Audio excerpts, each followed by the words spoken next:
બેંગ્લોરમાં આપણા દેશની દીકરીઓ કેવું જીવે એને ખબર છે, હૈદરાબાદમાં કેવું જીવે એને ખબર છે. આપણી સમસ્યા શું છે? સાનિયા મિર્ઝા ટેનિસ રમી અને ઈ કદાચ મેડલ લઈ આવે તો કે દેશ की બેટી है, ભારતની દીકરી છે. क्या હું કે પાકિસ્તાનની है?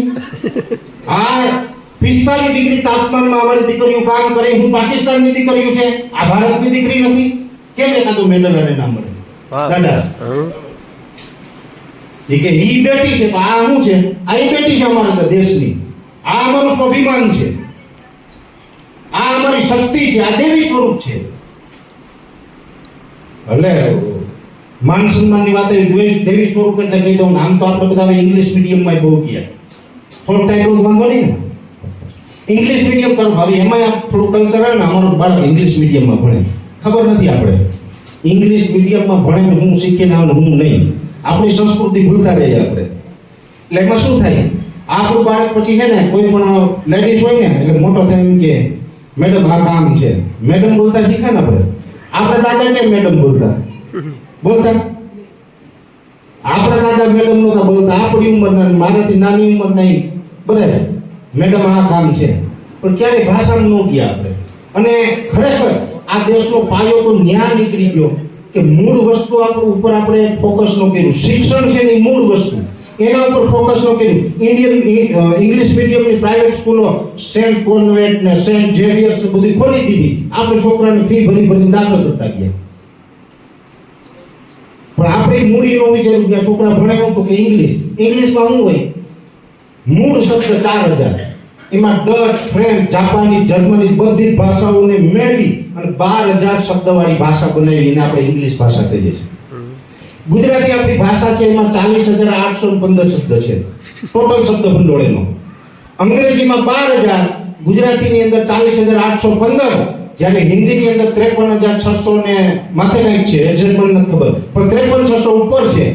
અને આપણી જે સમૃદ્ધ ભાષા જેને કહેવાય સંસ્કૃતની અંદર 1,13,418 શબ્દ છે. આ કેવડી ભાષા આપણી મોટી, કેવડી સમૃદ્ધિ.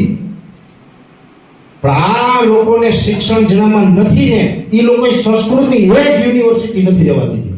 સંસ્કૃતની યુનિવર્સિટીઓ બંધ કરીને અંગ્રેજી માધ્યમની શાળાઓ ચાલુ કરી, અને એનું દુષ્પરિણામ છે. મેડમનો શબ્દ ખબર નથી કે આનો શબ્દ શું થાય. ખાલી એક જ મુદ્દાનો સમજાવું, પછી મારી બીજી વાત ઉપર જવું. આ શિક્ષણની વસ્તુમાં મને યાદ આવ્યું. એટલે મેડમ એટલે આ ડચ, ફ્રેન્ચ, જાપાની, જર્મની અલગ અલગ ભાષામાંથી જ્યાં બનાવ્યું. ડચ ભાષામાં માં એટલે મારું, ફ્રેન્ચની અંદર દમ એટલે નારી, આપણે દામિની એટલે નારી થાય ગુજરાતીમાં. દામિની એટલે નારી થાય, સ્ત્રી એટલે પણ નારી થાય. નારીના ઘણા શબ્દ છે. પેલું માં એટલે ડચ ભાષામાં, ફ્રેન્ચ ભાષામાં દમ એટલે નારી એટલે માદમ, એ અંગ્રેજીનો મૂળ શબ્દ માદમ. પછી ઇંગ્લિશ ભાષામાં એને મેડમ કહ્યું, તો મેડમનો સીધો જ અર્થ એ થાય મારી સ્ત્રી. કોઈને આપણે મેડમ કહીએ તો શું કહેવાય? મારી સ્ત્રી. તો બધી જ સ્ત્રી મારી ન હોય, કોઈ પણ વ્યક્તિ માટે, સાચું ને? એનો સીધો અર્થ એ થાય કે મારી સ્ત્રી. તો બધી જ સ્ત્રી આપણી નથી. આપણા માટે આપણે તો એવું માનીએ છીએ કે આ લક્ષ્મી અને સરસ્વતીનું સ્વરૂપ છે. આપણે શું લગાવીએ હિન્દુ સંસ્કૃતિમાં? શ્રીમતી. શ્રી એટલે લક્ષ્મી ને મતી એટલે સરસ્વતી. લક્ષ્મી અને સરસ્વતી એટલે શ્રીમતી. લક્ષ્મી અને સરસ્વતીનું સ્વરૂપ હોય ને, એ જ આપણા ભારતની દીકરી, એ જ આપણા ભારતની નારી કહેવાય. પણ આપણે અંગ્રેજી માધ્યમમાં આવું બધું શીખી આવ્યા ને, એટલે આપણે ખુદને ખબર નથી. અને આ જે લોકોને શીખવાડવાનું હતું એને શીખવાડતા નથી. આમાં ઘણું બધું છે પ્રભુ દાદા, પણ આપણે એટલું બધું ભણ્યા નથી. ખેડૂતના દીકરા છે, અભણ છે થોડા ઘણા, 2-5 ચોપડી ભણીને આપણે એમને નીકળી ગયા છે. એટલે આપણે આ બધું નથી આમાંથી અલગ કરી શકતા, નથી કઈ ક્રાંતિ લઈ શકતા. પણ ખેડૂતની મેન સમસ્યા હોય તો છોકરાને સંબંધ ન થતો. હવે 21મી સદીમાં આજે આ હાથમાં હથેળીમાં જે મોબાઈલ હોય, એ મોબાઈલની અંદર આપણી દીકરીને ખબર પડે કે જયપુરની દીકરી કપડાં કેવા પહેર્યા, દિલ્હીની દીકરીએ કેવા પહેર્યા, હૈદરાબાદની દીકરી કપડાં કેવા પહેર્યા. તો એ ભારતની દીકરી છે, તો આ ભારતની દીકરી છે, એને જેવો રહેવાનો અધિકાર છે એવો જાણે છે. તો કે નહીં, વાં સોટી પહેરે હાલે, આઈ નો હાલે.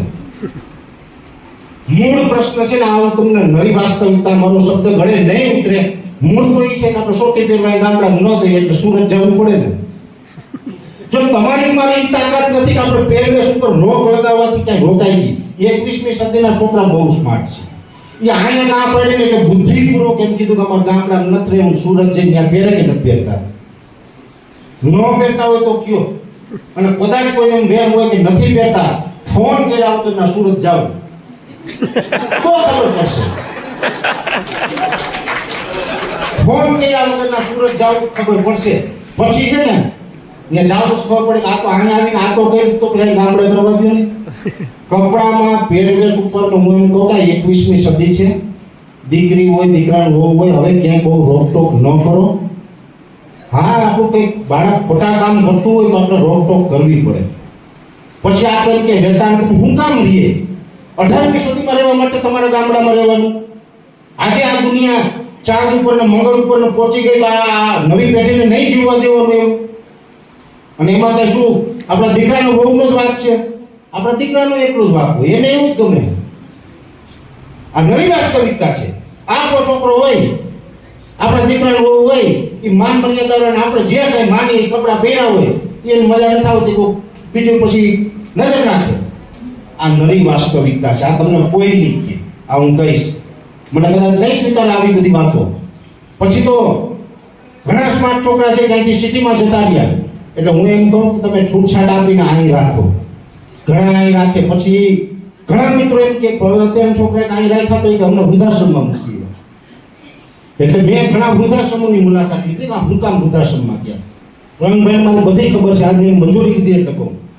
મેં ઘણા વૃદ્ધાશ્રમોની મુલાકાત લીધી. વૃદ્ધાશ્રમમાં જઈ જઈને એક એક વ્યક્તિને મેં જાણ્યો, મેં સમજો ત્યારે મને ખબર પડી કે આમાં છોકરાનો વાંક નથી, પણ આ ઘેર હચવાય એવો નથી. આવું નવી વાસ્તવિકતા તમને કહીશ. આ ઘેરે હચવાય એવો નથી એટલે આ છે. અને જી હોય 2-5% એમાં છોકરા ના ખરાબ, એમાં હું ના નહીં કહું, પણ મારું માનવું છે 90% ઉપર મને એવો અનુભવ છે કે આ ડોહાનો જ વાત છે. અને 90% ઉપર એ ડોહાનો વાત હતો. અને એમાંથી 15-20% તો પ્રફુલ્લ દાદા એવા હતા કે મને એના છોકરા ઉપર દયા આવી. મેં કીધું આનો છોકરો ડાયો કહેવાય. આવો માણસ અને વૃદ્ધાશ્રમમાં મૂકવાનો છોકરો ડાયો કહેવાય. હું હોય આને કતલખાને દીધો. ખરેખર આ શબ્દ નહીં કરે મિત્ર કોઈને. તમારું કદાચ ચહેરાની રેખા પણ બદલાઈ જશે, પણ આ વાસ્તવિકતા છે. હું એમ માનું કે બદલાવ માટે તમે માત્ર યુવાનોને કે આજની પેઢીને જવાબદાર નહીં રાખો. એના માટે સમય બદલાય છે તો કાં તમે બદલાવો એટલે તમારે બદલાવો. એટલે વડીલોને પહેરવેશ નથી બદલવા, પણ જે યુવા પેઢી પહેરે છે તેને પહેરવેશ ઉપર, એને ફરવા ફરવા ઉપર બંધો છે એ હટવા જોઈએ. હું તો એમ કહું કે આપણા દીકરાનું બહુ છે, આપણી તેવડ હોય તો સ્કૂટી લઈને વાળી આંટો મારવા જાય, તેવડ હોય તો 4-wheel લઈને જાય. એનાથી મોટી ગૌરવની વાત આપણા માટે બીજી કઈ હોય? હે, આપણા દીકરાને ઓછી વાડીએ સવારે તૈયાર થઈ અને વાડીએ 4-wheel લઈને જાય ને સાંજે પાછા પોતાની 4-wheel લઈને પાછા ઘરે આવે ને તો આપણી છાતી જ ખુલવી જોઈએ. પણ નહીં, ઈ આપણે નથી ગમતું. આપણી માનસિકતા કેવી છે કે જે ફિલ્મમાં ટીવીના પડદે દેખાય ને એને આપણે હીરો કે હિરોઈન માની લઈએ, અને દિવસ રાત જે સતત દેશ દુનિયાને અનાજ કઠોળ ને શાકભાજી શુદ્ધ ખોરાક પૂરો પાડે ને એને હંમેશા આપણે ક્યારેય માન સન્માન નથી. અજય દેવગન છે ને એ વિમલ ની જાહેરાત કરે, આપણા છોકરાને ગુટખા ખાતા શીખવાડે તો એ આપણો હીરો. શાહરૂખ ખાન કોઈ સિગરેટ પીતા શીખવાડે તો એ આપણો હીરો. એ આપણું દુર્ભાગ્ય કહેવાય. આ દેશની અંદર કોઈ હીરો હોય તો એ માત્ર બે હીરો છે. એક આ દેશનો જવાન અને આ એક દેશનો કિસાન. આ દેશનો જવાન છે સીમાડા ઉપર -45 ડિગ્રી તાપમાન હોય ત્યારે અહીંયા ઊભી તમારી મારી રક્ષા કરે, અને આ દેશનો કિસાન +45 ડિગ્રી તાપમાન હોય ત્યારે ખેતરમાં ઊભીને અનાજ કઠોળ અને શાકભાજી આ દુનિયાને પૂરું પાડે. એટલા માટે કહું છું કે પ્રાકૃતિક ખેતીની વાતો તો પ્રફુલ્લ દાદા કરે, અશોકભાઈ કરે, પ્રવીણભાઈ કરે, ઘણા બધા કરશે, પણ આવું કોઈ કહેવાવાળું જોઈએ ને એટલે મને એમ બીજા હિંમત નહીં કરતો. હું કહું પ્રાકૃતિક તમારે ખેતી કરવી હોય તો એ પહેલા તો ઘરના લોકોએ કરવી પડશે, જાતે જ કરવી પડશે. આ કેવી વસ્તુ છે? માફી, ખંજવાળ અને ખેતી એ ત્રણેય જાતે જ કરવા પડે. સમજ્યા તમે? માફી આપણે માફી માંગવાનું હોય, મેં કાંઈ ભૂલ કરી હોય મારા ભાઈને માફી માંગવી હોય તો મારા વતી માફી માંગવાનું બીજા ન હાલે, એ મારે જ માંગવી પડે. શરીરમાં કંઈક ખંજવાળ આવે, આપણે ખંભે ખંજવાળ આવતી બીજા કંઈક ખંજવાળ દે તો કોઈ દી ભેગું ન થાય. ખંજવાળ આવે ને આપણે હાથ જ ખંજવાળવું પડે. અને ખેતી એ જાતે જ કરવી પડે, બીજા કરે ને તો એ ખંજવાળ જેવી ખેતી થાય. હાસુ એટલે માફી, ખંજવાળ ને ખેતી જાતે જ કરવી પડે. જાતે ક્યારે થશે કે આજના નવા જમાનાના દીકરા દીકરીઓ ગામડામાં રહેશે તો થશે. અને દીકરા દીકરીઓ ગામડામાં ક્યારે રહેશે કે આપણે હૈદરાબાદ, જયપુર, દિલ્હી, મુંબઈ અને બેંગ્લોરમાં જે જીવનશૈલી છે ને એ જીવનશૈલી આજે મોટા આંકડિયાની અંદર આપો એટલે મને ચોક્કસ વિશ્વાસ છે કે નવી પેઢી મોટા આંકડિયામાં રહી અને ખેતી કરશે. અને એ ખેતી કરશે ને એમાંથી એક નવી કૃષિ ક્રાંતિ ઊભી થશે અને એ કૃષિ ક્રાંતિ થકી દેશ પણ ઊભો થશે. પણ એના માટે આપણે જાતે ખેતીમાં વળગવું પડશે. જાતે ખેતી કરશો તો જ તમે પ્રાકૃતિક ખેતી કરી શકશો. અને પ્રાકૃતિક ખેતી કરો પછી પણ ભાવની બાબતમાં ઘણી બધી સમસ્યાઓ છે. મારાથી થાય એટલું કહું, આમ તો આપણે ઘણા બધા પ્રયત્ન આગળ ઉપર પણ વિચાર છે કે કરવા છે. આપણો તો કોઈ ચાર્જ નથી, મોટી મોટી કંપનીઓમાં કોઈ ચાર્જ નથી. કદાચ કોઈ સારું પ્રાકૃતિક કરતું હોય મને બતાવજો, તમારી જાહેરાત હું કરી, મારે 1 રૂપિયો ચાર્જ નથી. પણ નિયમ પાકાઓ, ખોટું હશે હું જરાય નહીં હકાવું. પ્રફુલ દાદા હું જાહેરાત કરતો, ચાલો ભાઈ આ પ્રફુલ દાદાના ઘઉં પ્યોર ઓર્ગેનિક, પણ એમાં ભેળસેળ હશે તો હું જરાય ન કરું. એમાં કેમ કે મને અનુભવ છે, ગુજરાતની અંદર આખું ગુજરાત ફરું ને ઘણા બધા ખેડૂત પ્રાકૃતિક ખેતી કરે. હવે એની પાસે જમીન કેટલી તો કે 10 વીઘા. માગો એટલે મગ આપે, અડદ આપે, તળે આપે, જીરું, ધાણા, મેથી, મરચું બધું આપે. આ ભાવે કેમ લીધું મેં કીધું, ખૂટે જ એની પાસે. આવું કરે ને તો આમાં આપણે નથી પડતા, કેમ કે હું ચોખ્ખું મોઢે કહેવાવાળો માણસ છે. અમારા જે પેરામીટર હોય એના આધારે અમે બધું ચેક કરશું. ખરેખર જો તમે પ્રાકૃતિક ખેતી કરી હોય અને એ પણ તમે ઉત્પાદન કર્યું હોય તો, હવે કદાચ કોઈ પ્રાકૃતિક ખેતી છે બીજાએ કર્યું ને એની પાસેથી લઈને પછી વેચવું હોય તો વેપાર થઈ ગયો. પ્રફુલ દાદા એમ નહીં, તમે પોતે જેટલું ઉત્પાદન કર્યું હોય ને તમારા ખેતરમાં એનું આપણે માહિતી ભલામણ કરી શકીએ. તમારે બીજા પાસે લઈને વેચવું હોય તો એ વેપારમાં હું સહકાર ન આપી શકું. પણ તમે કહેજો, ગમે ત્યારે કહેજો, પ્રાકૃતિક તમે સારું કરતા હશે તો અમે અમારે વ્યવસ્થા પ્રમાણે તમારી વાડીની અંદર આવીને આખો વિડીયો બનાવશું કે ભાઈ આ ફલાણા ભાઈ પ્રાકૃતિક ખેતી કરે છે ને આમાં આ ગામ છે ને આ એનો નંબર છે, આટલી એટલી વસ્તુ વાવી, કોઈને જોતી હોય તો આ ભાઈ પણ ડાયરેક્ટ ખરીદી લેજો. બરોબર છે. એ વ્યવસ્થા આપણે કરી શકીએ. બાકી તો પછી છે ને દૂધ જેવું થાય. દૂધ છે ને એમાં એવું છે, આપણા દેશમાં આવે તો આપણે સાંભળતા દૂધવાળાને એમ કહે 2 લીટર ગાયનું આપ ને 1 લીટર ભેંસનું આપ. એટલે હું કહું કે ગાય, ભેંસ કે બકરી કે ઊંટનું કે એકેયનું નથી, આ તો કેમિકલથી બનાવેલું હોય. એનું કારણ છે કે આજે જેટલી આપણી જરૂરિયાત છે એ પ્રમાણે પશુપાલન તો છે નહીં. બરોબર. પશુપાલન નથી, દૂધ ક્યાંથી આવે? આ બધું ડુપ્લિકેટ. અને ડુપ્લિકેટ કરવામાં મોટી મોટી કંપનીઓ, ભલે તમારું શૂટિંગ થાય બતાવજો, માહી ને અમૂલ ને આ બધા કરે છે, મારી પાસે પુરાવા છે. અને એને મજા નથી આવવાની.